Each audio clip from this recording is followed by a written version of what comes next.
قرآن وہ کتاب ہے جو در سے انقلاب ہے، سمجھ کے گر کوئی پڑھے تو نور علی نور۔ چوتھا فتنہ اس مال کی خرابیوں میں سے خرابی کہ بندہ حلال حرام کی تمیز بھول جاتا ہے، جبکہ کل قیامت والے دن 5 سوال بنیادی جو ہر بندے سے پوچھے جانے ہیں، ان میں سے تیسرا اور چوتھا سوال یہ ہے کہ من این اکتسب، مال کمایا کہاں سے تھا وہ بتا۔ لکی کمیٹی والے ہو، اسی بھی لکی کمیٹی، میری 2 لاکھ دی نکلی لکی کمیٹی، واہ کیا بات ہے، سود حرام۔ اور میں کہتا ہوں ساہیوال ایسا ماشاءاللہ ترقی یافتہ شہر ہے، ہر تیسرے دن بے ایمانی کا نواں سے نواں ہنر ساہیوال سے نکلتا ہے۔ جاوا آئی وہ بھی لوٹ کے اربوں لے گئی، پھر دوسری تنظیم آئی وہ بھی اربوں لے گئی، پھر پلاٹوں والوں نے فائلیں نکالی، خالی فائلیں، 100 پلاٹ سے 10,000 کی فائلیں بیچ دی، اور آپ خوش ہو رہے ہیں جی ₹1,00,000 دی فائل لئیے، اگلے مہینے آنے ہاں 2 لاکھ دی ہو جانی، اگلے مہینے 4 لاکھ دی ہو جانی، خالی فائل، کاغذ کا پلندہ 4 لاکھ کا سود۔ اور اب ایک اور نکلا ہے ایڈجسٹمنٹ فارم، نویں سود خان دی طریقے کہ آپ نے پلاٹ خریدا ہے، آپ ایک فارم لیں، کلونی والے سے فارم دیں گے آپ کو 5 لاکھ کا، 10 لاکھ کا، 20 لاکھ کا، اور 6 ماہ کے بعد وہ ڈبل کر کے دیں گے، ڈبل شاہ آ گیا ہے، اور تڑا تڑ فارم خریدے جا رہے ہیں، کاغذ کا ایک پورا 5 لاکھ میں خریدو اور 6 ماہ کے بعد وہ 10 لاکھ کا ہو جائے گا۔ تو اللہ رب العزت محفوظ فرما دے، یہ مال کا فتنہ بندے کو حلال حرام کی تمیز بھلا دیتا ہے۔ ایک بندہ خود سوال کر رہا ہے، اے جی بینک سود دیتا ہے، سود پر گھر بنا رہی ہے گورنمنٹ، اور اس پر انہوں نے کہا ہے جی 20 لاکھ اگر قرضہ لوگے تو آپ کو 36 لاکھ واپس کرنا ہے، اس میں 16 لاکھ سود دینا، کیا میرے لیے حلال ہے کہ حرام؟ میں شریف آدمی، عقل تو ہاتھ مار، صرف مولویوں دے دماغ چٹنے نے، تو ہاں اپنے منہ سے کہہ رہا ہو کہ 16 لاکھ روپے میں نے سود بھی دینا ہے، تو پھر پوچھتا ہے حلال ہے کہ حرام؟ کول ہوئے تو بندہ 2 پٹھے آدیاں رکھے دے کنا دے، کہ مولویوں دا ٹائم اتنا ہی فضول ہے کہ ہر بندہ کن کھائی جا رہا ہے، وہ تو آپ مننا پہ بھی سود ہے تو پھر حرام ہی ہے، اور کی ہے؟ تو حلال حرام کی تمیز کب بھولتی ہے؟ جب دولت کی فراوانی آ جائے۔ اللہ کے نبی صلی اللہ علیہ وسلم فرماتے ہیں یاتی علی الناس زمان، لوگوں پر ایک وقت آنے والا ہے، لا یبال المرء امن الحلال اخذ امن الحرام، لوگوں پر ایک وقت آنے والا ہے جب لوگ تمیز بھول جائیں گے کہ حرام مال ہے کہ حلال، بس آنا چاہیے جدھروں بھی آ جائے، لاٹری نکلے راتوں رات میں کروڑ پتی ہو جاؤں، راتوں رات میرا مال ڈبل ہو جائے، میں سویا ہوا اٹھوں تو میرے بیڈ کے آلے دوالے ڈالر ہی ڈالر بکھرے ہونا، واہ کیا بات، ایسے خواب ہم بھی دیکھتے ہیں۔ تو سمجھ لیں ہر وہ مال جو آپ کو بغیر محنت کے مل رہا ہے وہ کہیں حلال ہے کہ حرام ہے، سوچ لے لینے سے پہلے۔ تو اللہ تعالی ہم سب کو ہدایت دے۔ اللہ کے نبی صلی اللہ علیہ وسلم فرماتا الحلال بین والحرام بین وبینہما امور مشتبہات، لوگو اللہ نے حرام بھی واضح کر دیا ہے، حلال چیز بھی واضح کر دی ہے، اور ان دونوں کے درمیان کچھ چیزیں گڈ مڈ ہوں گی، سمجھ نہیں آتی، ان گڈ مڈ چیزوں کو جس نے چھوڑا اس نے اپنا دین بھی بچا لیا، اپنی عزت بھی بچا لی، اور جو ان گڈ مڈ چیزوں میں پڑا سمجھ نہیں آ رہی تو چھوڑ دے، دفع کر، پوچھنے سے بھی سمجھ نہیں آ رہی تو چھوڑ دے ان کو۔ ایک بی بی نے مجھے فون کیا جی 10 مفتیوں کو ہم نے پوچھ لیا ہے، میں کہ خدا دا خوف کھاؤ، 10 کو پوچھ کے بھی تسلی نہیں ہوئی تو کب ہوگی؟ اے جی میں کہ تہاڈے کول بھی پوچھ لوں، میں واہ سبحان اللہ، 10 مفتیوں کو پوچھا ہے تسلی نہیں ہوئی، 11واں میں ہوں، اب میں کہہ دوں ہوں تو انہیں سمجھ رہا ہو ساڑھے حق جی بولیا سی مولوی، بات ٹھیک، اور میری ہوں بھی ان کے حق میں چلی جائے گی۔ تو اللہ رب العزت ہدایت دے، حرام چیزیں واضح ہیں چھوڑ دو، حلال چیزیں بالکل کلیئر ہیں وہ لے لو، اور جس کی سمجھ نہ آئے اس کو بھی چھوڑ دو۔ اللہ ہمیں سمجھ دے دے، اللہ ہمیں ہدایت دے دے۔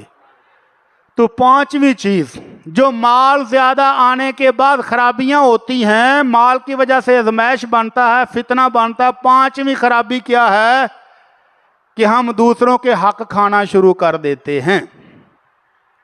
दूसरों के हुकूक देने की बजाय दूसरों के हुकूक पर डाका मारना शुरू कर देते हैं।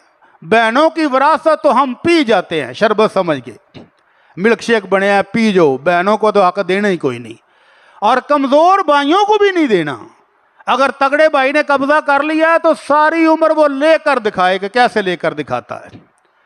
अल्लाह रब्बुल इज़्ज़त रहम फरमा दे। तो अल्लाह ताला फरमाते हैं वल्लज़ीन यकनिज़ून अज़्ज़हब वल फ़िज़्ज़ा, वो लोग जो सोने और चांदी के ढेर जमा करते हैं, मेरे अकाउंट में इतने लाख, मेरे अकाउंट में इतने लाख, लालच की इंतहा, लालच की इंतहा है, जोड़ जोड़ के बैठे हैं। वो बंदा कितने को खा लेगा। एक वीडियो आई है इंडिया के एक बैंक की, एक बाबा लाइन में लगा हुआ है और 1100 रुपया वो निकलवाने के लिए बैंक में आया है। आज के दौर से 1100 रुपये की कोई अहमियत है? वो 1100 रुपये तो बंदा एक टाइम का खाना खाए तो मुक जाते हैं। वो बैंक वाला क्लर्क दिखा रहा है वीडियो में कि ये देखे बाबे के अकाउंट में कितने पड़े हैं, 3 अरब 98 करोड़ और कितने लाख, और बाबा उनमें से सिर्फ 1100 रुपया लेने के लिए आया है। तो ये बाबा मर गया तो बाकी पैसे किधर जाएंगे? ये ना समझो इंडिया का ही है, में तो साहीवाल का भी हुई हाल है। कुछ साल पहले मैं आपके बैंक में गया था, बैंक के सतून पर बहुत सारी लिस्टें लगी हुई थी, साथ लिखा हुआ था कि ये अकाउंट होल्डर राब्ते में नहीं है, अगर किसी के राब्ते में कोई बंदा हो तो वो हमें बताए, इनके अकाउंट में इतने पैसे पड़े हैं लेकिन राब्ता कोई नहीं है। तो इतने साहीवाल के भी बड़े बड़े सेठ इवें ही चले गए दुनिया तो, बैंकों से जोड़ के।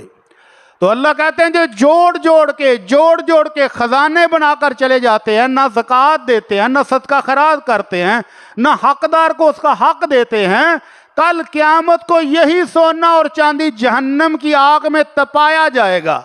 तपाए जाने के बाद उनके पहलुओं पर, उनके चेहरों पर, उनकी पुष्ट पर तख्ते बनाकर दाग लगाए जाएंगे और कहा जाएगा आ हुण चख लाया हुई तेरा माल ही।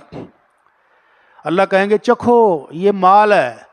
और अल्लाह के नबी सल्लल्लाहु अलैहि वसल्लम फरमाते जो ज़कात नहीं देता, गरीबों का हक अदा नहीं करता, कल क़यामत को उसका सोना और चांदी गंजा सांप, बहुत बड़ा सांप और गंजा जहरीला होने की लामत है।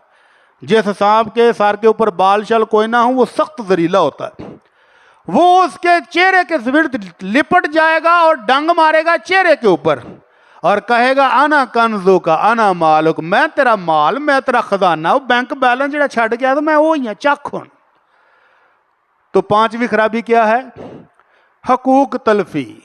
अल्लाह रहम फरमा दे और अल्लाह हमें अपने अज़ीज़ो कारब के हकूक अदा करने की तौफीक अता फरमाए। छठी खामी, छठी बुराई जो माल आने के बाद पैदा होती है वो है हिर्स और लालच। लालच, माल जितना ज्यादा हो जाए उतना ही लालच ज्यादा हो जाता है। लंदन में एक सगे बेटे ने अपनी मां को कई सालों से फ्रिज में रखा हुआ है। क्यों? प्यार बड़ा मां नाल, सुबह शाम उठ के मां की जियारत करता है। नहीं, वो मां की पेंशन आती है डॉलरों में। किसी इदारे को नहीं बताया कि मेरी मां फौत हो गई, अगर मां फौत हो जाएगी तो पेंशन खत्म हो जाएगी, पेंशन खत्म हो गई तो जेब में डॉलर नहीं आएंगे। बिल आखिर इदारों ने उसको पकड़ा तो पता चला कई साल हो गए ना मां को दफन किया है, ना मां की फौत के रिश्तेदारों को बताया है, ना किसी इदारे को बताया है, उसको फ्रिज में रखा हुआ है। ये है लालच की इंतहा। अल्लाह हमें मुआफ़ फरमा दे। अल्लाह के नबी सल्लल्लाहु अलैहि वसल्लम फरमाते हैं कि लालच की इंसान की ये हालत है, लौ कान लिब्ने आदम वादियान मिन ज़हब, अगर सोने की 2 वादियाँ भरी हुई इंसान को मिल जाएं, लब तगा सालिसन, लालच फिर भी ख़त्म नहीं होता, कहता तीसरी हो जाए तो फिर है। जबकि अल्लाह के नबी फरमाते हैं लैसल गिना बिकसरतिल माल, मालो दौलत ज़्यादा हो तो इसको दौलतमंदी नहीं कहते, इन्नमा गिना नफ्स, बल्ले का दिल राज जाए तो ये मालदारी है। थोड़ा माल हो, दिल गनी हो, किसी के माल की तरफ ललचाई हुई नजरों से ना देखे तो ये दौलतमंद है। और जिसके पास अरबों खरबों हो रालें वो टपक रही हो वो लालची इंसान है। अल्लाह हमें इससे महफूज फरमाए।